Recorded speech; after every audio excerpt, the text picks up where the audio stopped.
తులసి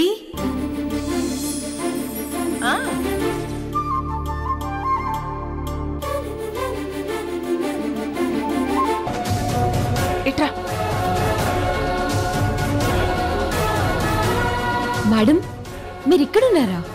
అదేంటి మేడం మీ ఇంటి దగ్గర ఇలా చాటుగా దాక్కుని నన్ను పిలవడం ఏంటి? ప్రతిదానికి ఒక అర్థం ఉంటుంది. నిన్ను నేను బయటికి ఎందుకు పిలిచానంటే ఇప్పుడు మనం మాట్లాడే విషయం ఎవ్వరూ వినకూడదు. అంత సీక్రెట్ ఏంటి మేడం? సీక్రెట్ ఏం కాదు రాణి, చాలా సీరియస్ విషయం. ఇందులో నువ్వు మాత్రమే నాకు సాయం చేయగలవు. మరి చేస్తావా? పొద్దున్న లేస్తే ఏ చెయ్యినో గొలుసో కొట్టేయకపోతే నా చెయ్యి ఆగదు. అలాంటిది నా చెయ్యిని అదుపులో పెట్టుకుని నా పనులన్నీ మానుకుని నేను మీకోసం వచ్చింది సహాయం చేయడానికి కదా మేడం. మరి కొత్తగా అడుగుతారేంటి? అయ్యో, నిన్నడిగిన సాయం అది అలాగే ఉంది, అది కొనసాగుతూనే ఉంది. కాని ఇప్పుడిది అడిగే సాయం వేరు. అదేంటో చెప్పండి మేడం, చేస్తాను. మా ఇంట్లో రేవతి కాకుండా ఇంకో కోడలు ఝాన్సీ ఉంది కదా? అవును మేడం, ఆమెకి ఈగో ఎక్కువ, పొగరు ఎక్కువ, ఎప్పుడు తనదే పై చేయిగా ఉండాలనే అహంకారం ఎక్కువ. ఆమె గురించే కదా మీరు చెప్పేది? అవును రాణి. తన విషయంలో నేను చేసే హెల్ప్ ఏముంటుంది మేడం? మీరు నన్ను తీసుకొచ్చింది మీ చిన్నబ్బాయి మనసులో లక్ష్మీ జ్ఞాపకాలు పోగొట్టడానికే కదా? అయ్యో రాణి, నేనే ఎక్కువ మాట్లాడుతాననుకుంటే నువ్వు నాకంటే ఎక్కువ మాట్లాడతావేంటి? ముందు నేను చెప్పేది విను. అడిగింది ఎలాగైనా చేసి పెట్టు, అర్థమైందా? ముందదేంటో చెప్పండి మేడం. ఝాన్సీ పైన తన రూంలో ఉంది. నెమ్మదిగా వెళ్ళి తనని ఎలాగైనా మాటల్లో పెట్టి తన ఫోన్ కొట్టేసి తీసుకురా. ఏంటి మేడం మీరనేది? ఫోన్ కొట్టేయాలా? అవును, అదే ఇప్పుడు నువ్వు నాకు చేయాల్సిన సాయం. నన్ను ఇక్కడ తీసుకొచ్చే ముందు ఆ వస్తువు ముట్టుకోకూడదు, ఇది ముట్టుకోకూడదు, నీ చేతి వాటం చూపించకూడదని 100 కండిషన్లు పెట్టి ఒక అగ్రిమెంట్ మీదకి తీసుకొచ్చి మీరే ఇప్పుడు దొంగతనం చేయమంటున్నారా? ఆ తప్పు కదా? అయ్యో, నేను అలాంటి తప్పు చేయలేను మేడం. అప్పుడు మీరు నాకు శాలరీ ఇవ్వరు. అయ్యో రాణి, నీ శాలరీకి హెల్ప్ కి సంబంధం లేదు. నేను నిన్ను ఏ అగ్రిమెంట్ మీద తీసుకొచ్చానో అదే అగ్రిమెంట్ అలాగే ఉంటుందది. ఇప్పుడు నువ్వు చేసే హెల్ప్ వల్ల నేను నీకిచ్చే డబ్బులేవి కట్ చేయను. వెళ్ళు వెళ్ళు, వెళ్ళి ఫోన్ తీసుకురా. అగ్రిమెంట్ బ్రేక్ చేయడం తప్పవుతుంది మేడం. అబ్బా, నీతో అగ్రిమెంట్ మాట్లాడి నేనే చెప్తున్నాను కదా, ఇది చాలా అర్జెంట్ అమ్మా. ప్రాణాల మీదకి వచ్చినప్పుడు ఒక అబద్ధం ఆడొచ్చు. ఈ సాయం కూడా అలాంటిదే అనుకో. ఝాన్సీకి ఎలాంటి అనుమానం రాకుండా వెళ్ళి ఝాన్సీ ఫోన్ తీసుకురా ప్లీజ్. తప్పదంటారా? అయ్యో, ఇదేం తప్పు కాదు, నువ్వు వెళ్ళు.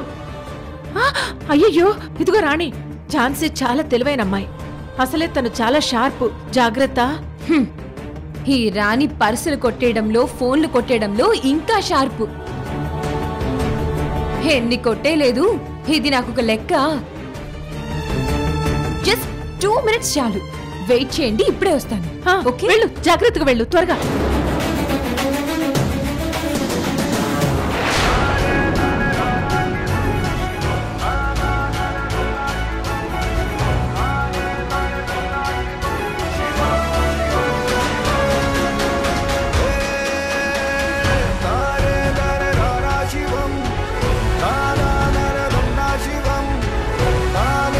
ఝాన్సీకి ఎలాంటి అనుమానం రాకుండా ఝాన్సీ ఫోన్ రాణి చేతికి దొరకాలి. ఝాన్సీ ఫోన్ దొరికితే గాని ఝాన్సీ ఎవరితో మాట్లాడిందో, ఏం చేసిందో తెలియదు. అటు ఇంటర్వ్యూ టైం, ఇటు ఎస్ఐ గారు నాకిచ్చిన టైం దాటక ముందే ఈ కుట్రేంటో తెలుసుకోవాలి. విష్ణు ఇంటర్వ్యూ మిస్ అవ్వకుండా చూడాలి. భగవంతుడా, నువ్వే హెల్ప్ చేయాలి.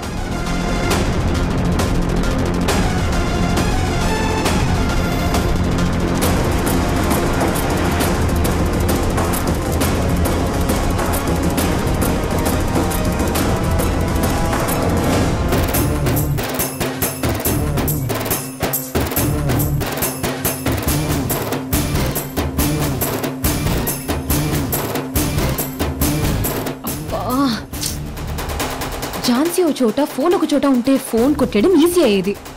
కానీ ఫోన్ పట్టుకుని తిరుగుతుంటే చాలా కష్టం. ఇప్పుడు ఎలా?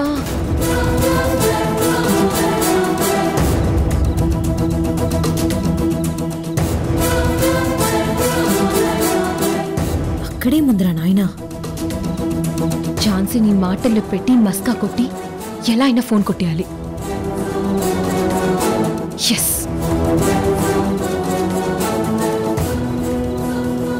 ఝాన్సీ అక్క, ఏంటి? ఏం చేస్తున్నావు? ఏం చేయాలో అర్థం కాక అటు ఇటు తిరుగుతున్నాను. నీకు మరీ అంత బోర్ కొడితే ఇంట్లో నేనున్నాను కదా, నన్ను పిలవచ్చు కదా, ఏదో ఒక ముచ్చట మాట్లాడేదాన్ని. అంత అవసరం రాలేదు. నాకు బోర్ కొడితే కాసేపట్లో నేనే రిలాక్స్ అవుతాను. దీనికి ప్రత్యేకమైన ప్లానింగ్లు ముచ్చట్లు ఏం అవసరం లేదు. కానీ నా ప్లానింగ్ మిస్ అయిపోతుంది. ఏంటి? ఏం లేదు ఝాన్సీ అక్క, నాకు కొన్ని మేకప్ ఐటమ్స్ కావాలి. నా ఫోన్ ఏమో హ్యాంగ్ అయింది. ఒకసారి ఆర్డర్ పెడతావా? నేను డెలివరీ తీసుకుంటాను. ఓకే.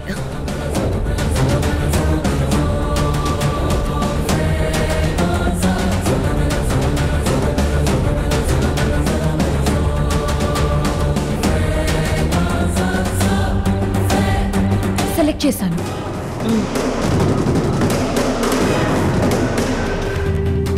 40 minutes లో డెలివరీ వచ్చేస్తుంది. చాలా థ్యాంక్స్ ఝాన్సీ అక్క.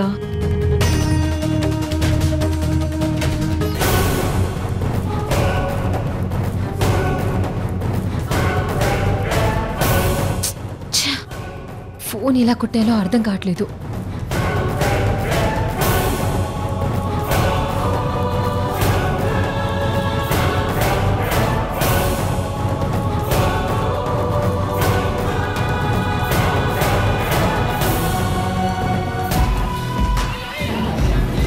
ఛాన్స్ దొరికింది. ఎస్.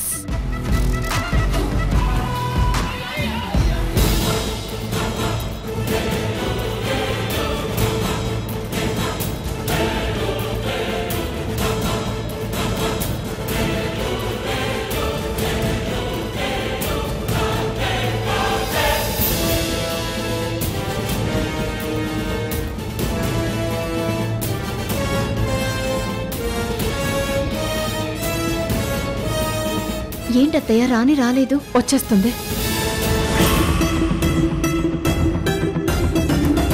అదిగో వస్తుంది.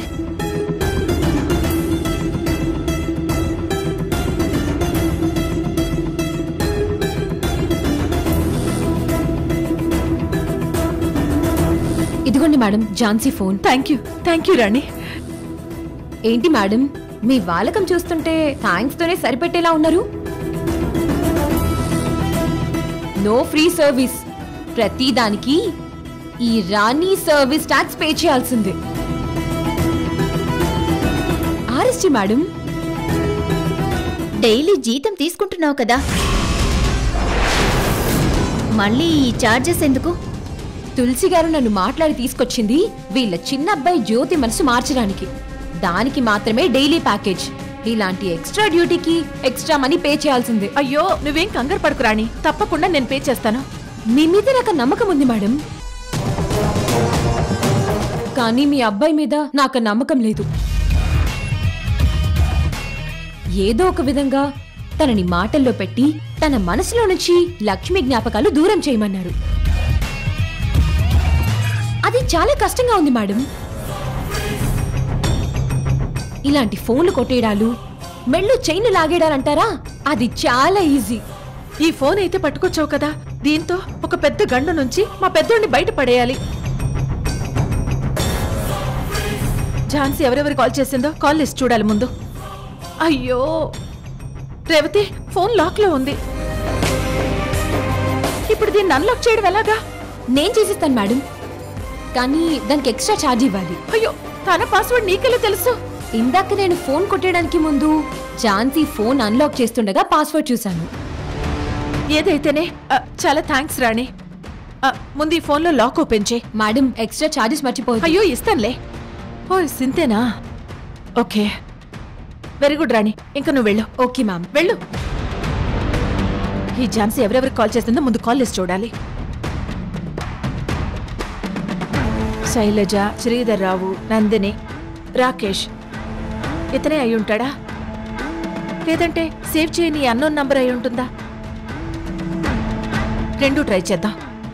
ముందు రాకేష్కి కాల్ చేద్దాం. హలో రాకేష్. Hello madam. చెప్పిన పని ఎంతవరకు వచ్చింది? మెయిల్ సెండ్ చేశాను మేడం, ఇంకా రిప్లై రాలేదు. It's okay, I'll check it. Thank you. ఇతను కాదు రేవతి. అన్నోన్ నెంబర్కి ట్రై చేయండి అత్తయ్య. అవునవును, దానికే ట్రై చేస్తాను.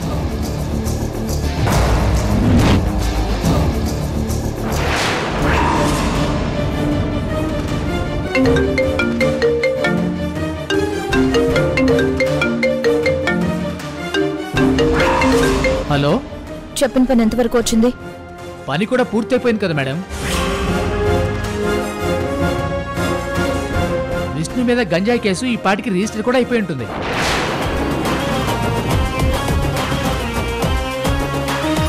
Very good. అయితే ఇంకొక పని ఉంది. అంతకంటే ఎక్కువ డబ్బిస్తాను, చేస్తావా? డబ్బిస్తానంటే ఎందుకు చేయను మేడం? అయితే నీకు ఒక లొకేషన్ షేర్ చేస్తాను, అక్కడికి వచ్చేసాయి. డైరెక్ట్గా కలిసి డీల్ మాట్లాడుకుందాం. అలాగే మేడం. త్వరగా వచ్చే, లేట్ చేయకు. అలాగే మేడం.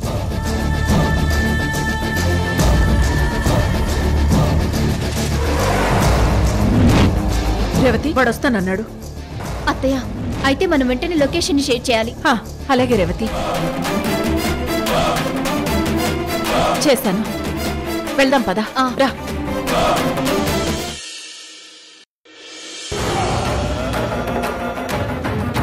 డబ్బు ఆశ చూపించి వాడిని ట్రాప్ చేయడంలో మనం సక్సెస్ అయ్యామని అనుకుంటున్నాను అత్తయ్య. వాడు డబ్బు కోసం కక్కుర్తిపడే మనిషి అని తెలిసాక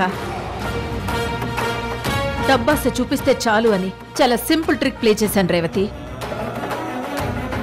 నిమిషాల్లో వాడు మన కళ్ళ ముందుంటాడు.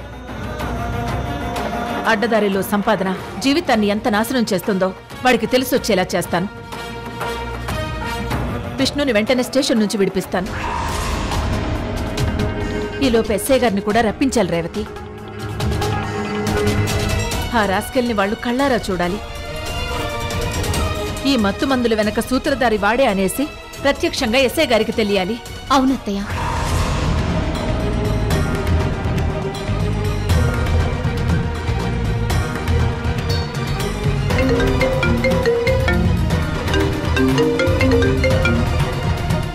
ఏంటి తులసి గారు, మీ అబ్బాయి ఇంటర్వ్యూకి టైం అవుతుంది. మీకు ఇచ్చిన గడువు కూడా తీరిపోతుంది. ఎఫ్ఐఆర్ బుక్ చేయమంటారా? ఎస్ఐ గారు, దయచేసి ఆగండి. మా అబ్బాయి బ్యాగ్లో దొరికిన మత్తు మందు అది కావాలనేసి వాడి బ్యాగ్లో పెట్టిన మనిషి ఎవరో తెలుసుకున్నాను. మీరిక్కడికి వస్తే ప్రత్యక్షంగా చూడొచ్చు. వాడి నోటి వెంటే నిజాలు మీరు వినొచ్చు. దొరికాడా? ఏంటి తులసి గారు మీరు అనేది? నిమిషాల్లో ఇన్వెస్టిగేషన్ చేసి డిపార్ట్మెంట్ నెట్వర్క్ అంటే స్పీడ్గా క్లూ తెలుసుకున్నారు. అవును సార్, పదుల సంఖ్యలో మీకొచ్చే కేసులో ఇది ఒక కేసు. కానీ మాకు ఇది మా విష్ణు జీవితం, వాడి భవిష్యత్తు. అందుకే ఇంత టెన్షన్ పడుతున్నాను. ఆ రాస్కల్ ఎవడో తెలుసుకున్నాను. మీకు లొకేషన్ షేర్ చేస్తాను, దయచేసి ఇక్కడికి త్వరగా రండి. అలాగే తులసి గారు, అసలు నేరస్తుడిని పట్టుకోవడం మా డ్యూటీ. ఇప్పుడే బయలుదేరి వస్తున్నాం. అలాగే సార్, థ్యాంక్ యూ. కానిస్టేబుల్స్ పదండి. కాసేపట్లో ఎస్ఐ గారు వచ్చేస్తారు రేవతి. ముందు రాస్కెల్ రావాలి.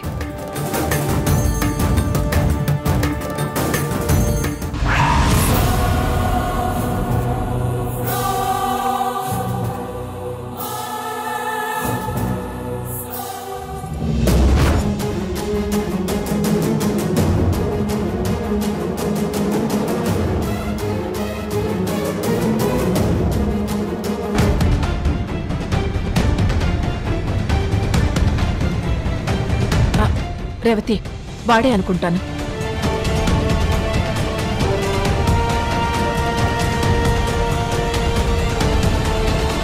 అదిగో వస్తున్నాడు. మేడం, మీరు ఝాన్సీ కోసం చూస్తున్నారా? ఝాన్సీ మమ్మల్ని ఇక్కడ పంపించింది. అలాగా? అవును మిస్టర్ జెంటిల్మెన్. నన్ను జెంట్లమెన్ అంటారేంటి మేడం? డబ్బుకు లోకం దాసోహం,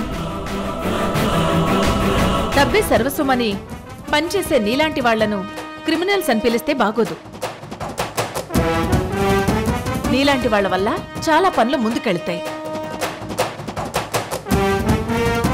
విష్ణు అనే అబ్బాయి విషయంలో నువ్వు చిన్న అమౌంట్కే కక్కుర్తి పడ్డావు. మరి నాకు ఇచ్చిన ప్యాకేజ్ అదే మేడం. ఒప్పుకున్నాను, డీల్ క్లోజ్ అయిపోయింది. విష్ణు అనే అబ్బాయి పాపం చాలా కష్టపడి చదివి ర్యాంకు కొట్టి ఇంటర్వ్యూకి వెళ్తున్నాడు. అతని భవిష్యత్తు పాడు చేసినట్టు అయింది కదా అని నీకేమాత్రం అనిపించలేదా? మేడం, నాకు కావాల్సింది డబ్బు. నాకు వర్కౌట్ అయింది, చేశా, అంతే. అయినా మీరు ఝాన్సీ గారు పంపించిన మనిషి అయ్యండి మీరు ఇలా మాట్లాడతారేంటి మేడం? నీకెందుకు, ముందు డీల్ మాట్లాడదాం. ఆ డబ్బిస్తే నువ్వే పనైనా చేస్తావా? మర్డర్ చేయలేను, కానీ ఎలాంటి మ్యానిపులేషన్ అయినా చేస్తాను మేడం. Very good. క్రిమినల్ వైనా చాలా నిజాయితీగా ఒప్పుకున్నావు. ఎస్ఐ గారు,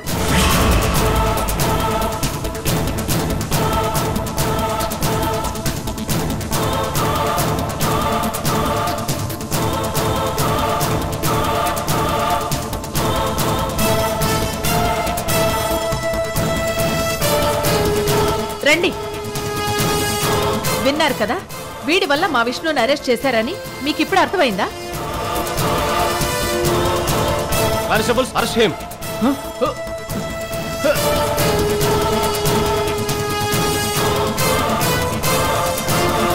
ఇలాంటి క్రిమినల్స్ మూలంగా నిజాయితీ పరులు బలవుతున్నారు. వెంటనే వీడిని అరెస్ట్ చేసి మా అబ్బాయిని వదిలిపెట్టండి సార్. ఓకేనండి, వీటిని vehicle ఎక్కించండి.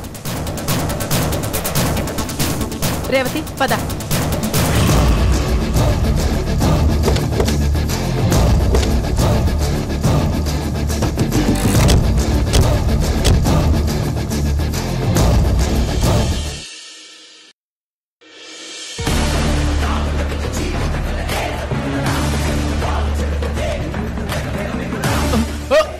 Sir sir sir sir sir వీడే సార్ సార్ వీడే సార్ సార్ అమాయకంగా లిఫ్ట్ అడిగింది సార్ సార్ సార్ సార్ వీడి మీద కేసు ఫైల్ చేయండి సార్. తప్పకుండా ఫైల్ చేస్తాం. ఇందులో నీ తప్పేమీ లేదని, ఈ అక్రమ రవాణాకు నీకు ఎలాంటి సంబంధం లేదని మీ అమ్మ తులసి గారు ప్రూవ్ చేశారు. నువ్వు బయటికి రావచ్చు. కానిస్టేబుల్స్, సెల్ ఓపెన్ చేయి. Thank you sir.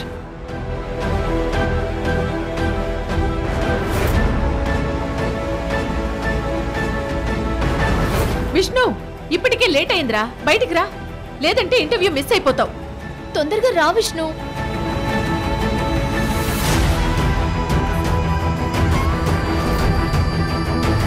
అమ్మా, విష్ణు, ఇన్ని రోజుల కష్టం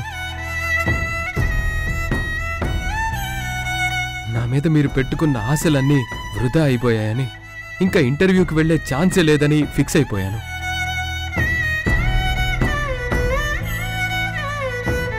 కానీ నువ్వు వీణ్ణి ఎలా వెతికి పట్టుకొచ్చావో తెలియదు, కానీ నా ఉద్యోగ అవకాశాన్ని కాపాడావమ్మా. రే విష్ణు, వాడి సంగతి, వాడి వెనుకుండి నడిపించిన వాళ్ల సంగతి ఇంకా చాలా చెప్పాలి. పరీక్షలు రాసి ర్యాంక్ కొట్టాక కూడా మళ్ళీ ఇలాంటి పరీక్షలు ఎదురవుతూనే ఉన్నాయి. అవును విష్ణు, నీకు మంచి జాబ్ వచ్చే వరకు ఇలాంటివి ఎదురవుతూనే ఉంటాయి. కాసేపటి క్రితమే నేను కూడా ఆశలు వదిలేసుకున్నాను. కానీ అత్తయ్య గారి నమ్మకం కోల్పోలేదు. అత్తయ్య అంత నమ్మకం పెట్టకపోతే వీడు దొరికేవాడే కాదు. రేవతి, టైం అవుతుంది. అన్ని విషయాలు విష్ణు ఇంటర్వ్యూ అయ్యాక మాట్లాడుకోవచ్చు. పదండి వెళ్దాం. ఎస్ఐ గారు, thank you so much. Thank you sir. రా.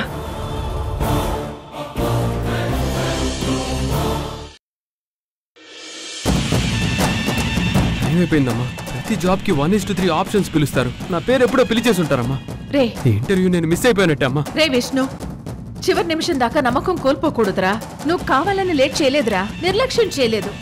నిజాయితీగా చేసే ప్రయత్నం తప్పకుండా ఫలిస్తుంది. మామా మస్తుందిరా. బావా బావా బావా, ఈ పోకిరి రాస్కల్స్ ఎవరు నన్ను ఏడిపిస్తున్నారు బావా. అయితే నాకేంటి, తప్పుకోండి, నేను వెళ్ళాలి. సార్ వెళ్ళండి సార్, వెళ్ళండి. బావా బావా బావా బావా బావా